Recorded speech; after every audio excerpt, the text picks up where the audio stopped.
Вчерашната седница на Советот на општина Битола, без присуство на советниците на опозицијата, не беше ништо друго, туку партиска трибина и театар со смешни актери.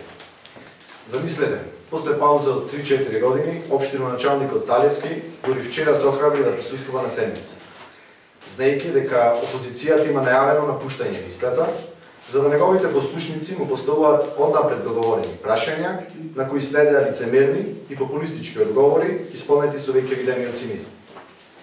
Како и што вчера најавивме, денес, во името на граѓаните, кои ни го дадоа мандатот да ги застапуваме, ги поставуваме вистинските прашања.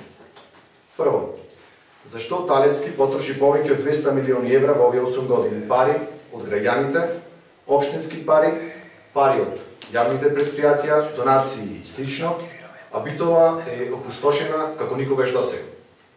Второ, колкав е вкупниот долг на училиштата во Битола? Зошто се дозволи тие да бидат во долгови и кога Талески планира да го среди финансискиот хаос во образованието?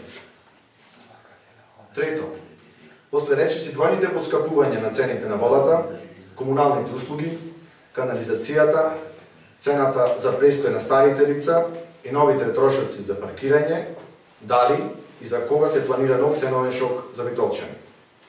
Четврто, зошто повеќе од 8 месеци се досни со реконструкција на старскиот дом Сјурајдер, кога и дали истиот ќе се заврши и кој ќе ја понесе одговорноста за голготата на старите лица? Петто, до каде е новиот стадион под Тумбекафе?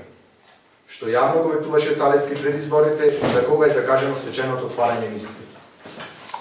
Редно време е на Талески да се овери храброст и конечно, во неговиот трет мандат, да одговори на овие прашања, затоа што граѓаните на општина Битола не заслужуваат да бидат залажувани и манипулирани.